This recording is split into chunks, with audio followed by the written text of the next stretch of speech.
This is not a new trend. Men are known to lie about their political affiliations on dating apps in order to get more matches with liberal women. So it's either conservative men lying and saying that they're moderate, or moderate men lying and saying that they're extremely left-wing. And that is all in hopes of getting laid with lib chicks.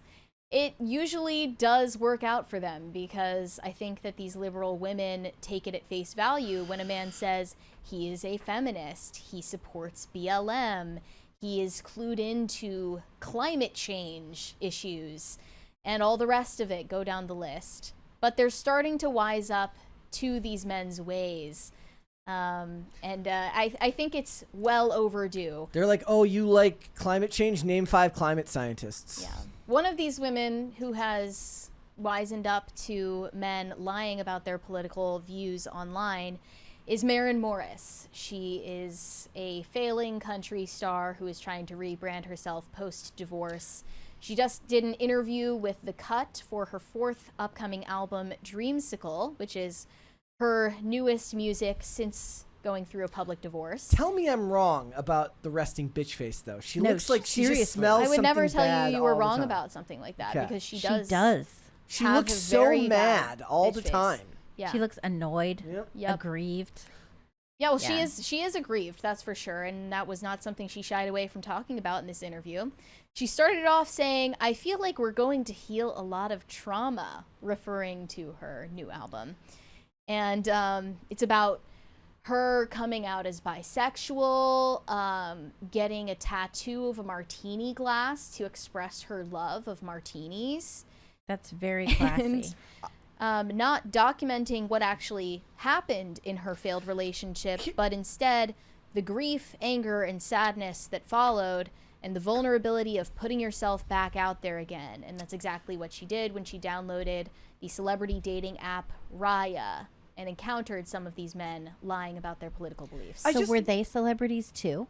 Raya, they have to be, some yeah. degree or another, Yeah. but some people who use Raya say that it's dubious. Like, you can kind of get on there if you have a certain number of followers, if you're like a DJ, like, it's not all here's the thing celebrities. also. Before we go on, look, if you're like me and you're just not that interesting, don't like search for something to get a tattoo of. Like if you search around your life and all you can find is that you like martinis, don't get a martini glass tattooed on you. Just accept the fact that your life isn't that interesting and go on unblemished. You'll be fine. Like, you don't need that tattoo. It's sad. She's 34 and already going through a midlife crisis. It's very sad. Like, you're not even midlife yet.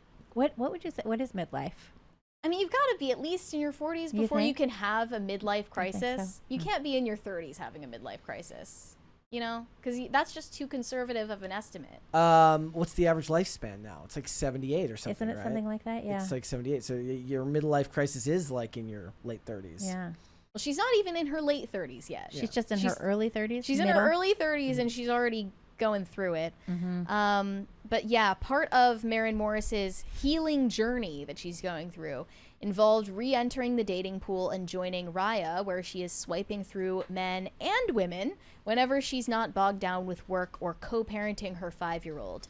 Even broaching the topic makes her shudder. She says that she now bemoans the mutant strain of fake liberal men who pose as progressive dudes on dating apps. And this journalist says, earlier this year, I fell victim to one, and Maren Morris thanks TikTok for alerting her to their existence.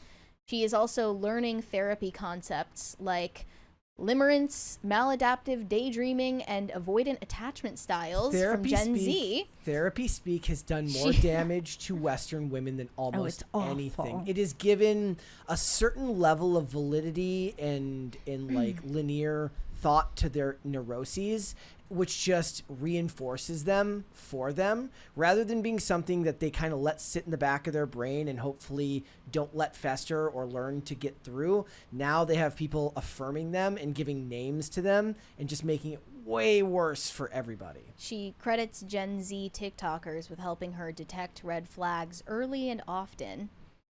And she said she recently had a short-term relationship that completely imploded. She says, I'm kind of realizing with men especially that they know how to cosplay intimacy so well. What does that even mean?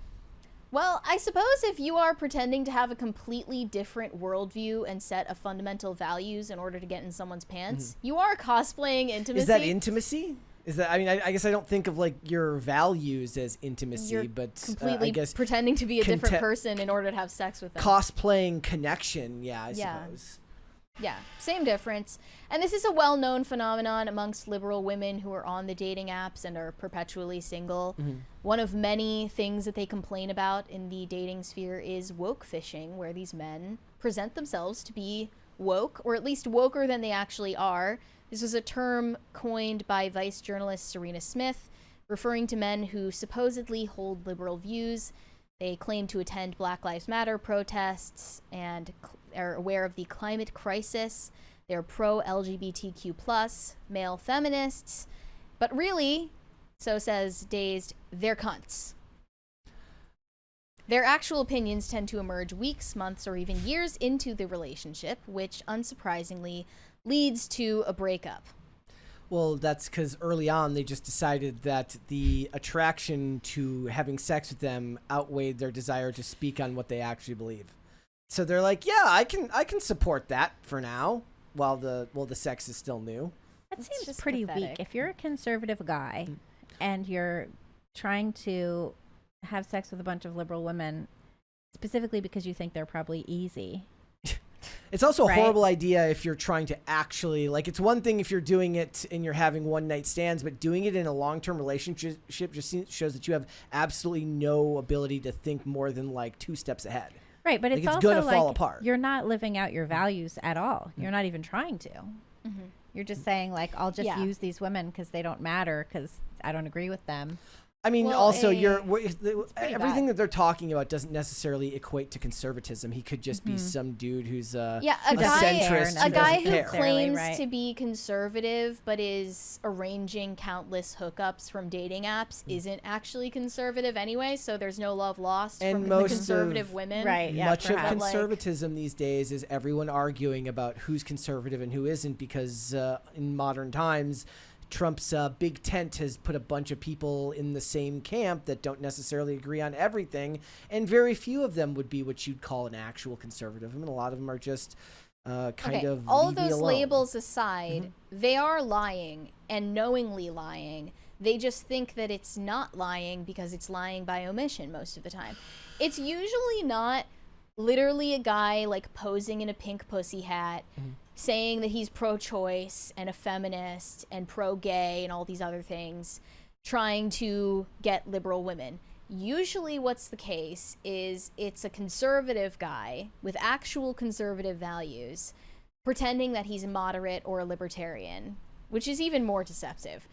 And then, you know, there's a liberal woman who's maybe willing to go out on a limb and date someone who's slightly different than her only because he's not presenting himself as he truly is, and he's wasting both of their time. It's not just a stupid and unproductive way to traverse through the dating sphere, but it's also just truly a way that you're mistreating other people and disrespecting their time, their precious time that they're trying to find someone to settle down with. And I do think that liberals, like, should find love, and usually it's going to make them a less insufferable person as a result. I would be willing to bet that most of the guys that are being referenced by these women wouldn't even call themselves conservative. They're just kind of ill-defined in what they believe. They just know they don't agree with her. And that's why it's bait. That's why they're putting themselves out as bait. And again, that's more my point, where like it would seem more nefarious to me if he was like a truly conservative guy with really, really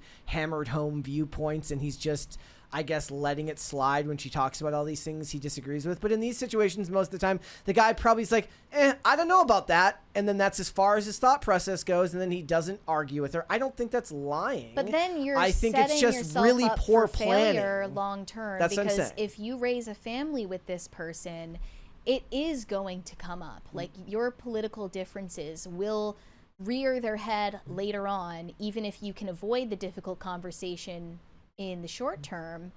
This will be the person raising both of your children, and their values are going to be instilled in your family. So I agree with the people who are willing to show that that's a deal breaker for them. Yeah, she says, or are the guys pretending to be conservative to get out of the relationship? That is an epic way of like getting out. Like you can't find a way out. She always pulls you back in. He's like, oh, never mind. Actually, I think we should deport everyone. There was a survey that showed 67% of respondents had previously ended a relationship because of their former partner's political views. And 84% of them said that they wouldn't even consider dating someone with opposite political views. And I agree with those people. Like, that's a good thing that's a deal breaker for you, just right out the gate. Really? Yeah. That you wouldn't date anyone I wouldn't who date has a liberal. different political views. Like, it's only fair, right? I wouldn't date someone who's a liberal or like more liberal than me. So I can't really hold it against a liberal for feeling that way about dating a conservative. I think they should be conservative, but I don't think that the person you're dating is going to be the one to change your mind. You don't think so? I think that's There's how a it lot works. of conservative... I think that's kind of how it goes. It's like a woman will be very liberal and then she'll get with some guy who's more conservative and she gets more conservative through that relationship. I think that is a cosplay fantasy by conservative men on Twitter who think that they're going to change a bunch of minds. It could be both. Who over guess just how effective their views are. We have a 20 from Shane H. Wilder. If you're a conservative guy, 1, you shouldn't be hooking up. 2, your deceit will come out sooner or later. 3, what's wrong with you? Conservative women are more attractive. Find someone who agrees with your values. There's just less of them in general. There are less conservative women to choose from, that is true. But they're not really looking for something long-term. It seems they're looking for short-term fun. I think that there is this overestimation from the men that their strong conservative maleness will convert any woman that they talk to into believing what they believe through sheer will, masculinity, and logic. Okay. It's not getting into intellectual debates with your girlfriend that is going to turn her conservative, if that's what you're hoping to do. Yeah. What is going to turn a woman conservative from a previously more like liberal-leaning worldview, if she's not a total like deranged ideologue, is the dynamic of your relationship. If the man in the relationship is the leader who tends to make decisions, take the lead, is an emotional pillar for her and presents stability and security for her, she's going to naturally fall into a more feminine role than she otherwise would have expected. And I think that over time will shape her worldview in a more conservative direction. But just getting into like weird actions debates. Speak louder than words. Definitely. Yeah, like leading by true. Example. But getting into debates with Not your girlfriend like, well, about actually, Trump tariffs Thomas is Sowell not, said this. Like, she doesn't care. Going she by the doesn't books care. and like actually going through syllogistic arguments with your girlfriend is not going to change her mind about anything. And ideally, you would just pair up with someone who's already on the same page with you. Mm-hmm. Sometimes that's not possible, and sometimes, you know, you hit it off with someone that you're not completely aligned with, and that those nuances happen all the time. I can't discount that. It's just ideally you would find someone that you're aligned with. And I personally would never want to be in a relationship with a liberal guy aiming to like convince him to be conservative. There's literally no way. I don't think it works as well. It doesn't work the opposite direction. Yeah. Also, like, look how, like, much to my point about how boring is your life, where you have to get a lame ass tattoo about a martini glass because you don't know anything interesting about yourself. How boring is your fucking life when your life boils down to Black Lives Matter protests, climate change, anti-Brexit stuff? Like, go do something outside. Literally anything. Go for a walk. But they are going outside to protest. You going right? That's their exercise. They're getting vitamin D. They're getting in their steps. When they're storming the library at Columbia. As an extremely boring person, my God, find a hobby. Yeah. Find a hobby. I'm not I'm not going to any protests. I went to the March for Life to document it once, and I was like, I could never do this for anything.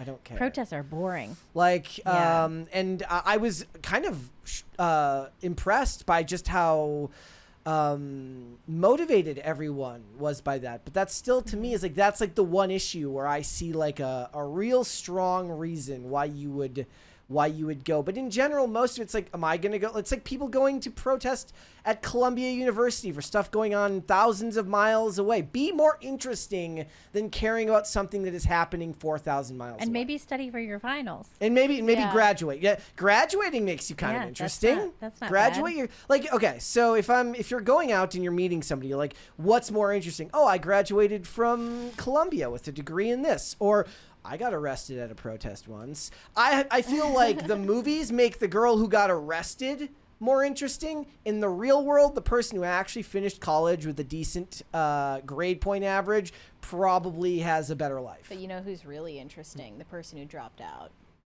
Yeah, well, Jake Gyllenhaal. Sure. Like Jake Gyllenhaal. Or myself, a proud college dropout. You're right. And you know what? I think that a lot of women are making swiping on dating apps into a hobby in and of itself. That seems like a really bad hobby. It's Yeah. like it seems even worse than just Or doom endlessly swiping. scrolling Instagram. Yeah. Doom swiping people left and right. Yeah. Literally. And it's incredibly uninteresting. But I do sympathize with them being suspicious of these men because, you know, if a guy identifies as a feminist, you just know he's a creep. He's not he's who a he total presents jerk. himself to be. He's an ass if he's Yeah. that guy. Male feminists are some of the worst guys.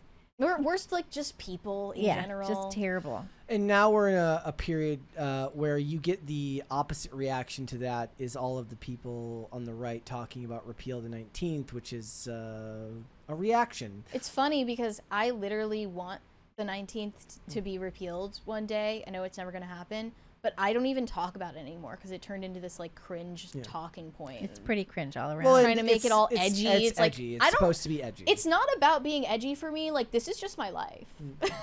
So I don't even talk about that anymore. But yeah, these men have to stop. Like, stop wasting your own time. Stop wasting these women's time. Thanks for watching. Listen to full episodes of Pop Culture Crisis on Spotify. Keep up with us on social media and make sure you subscribe and ring that bell so you never miss the show. Bye, guys.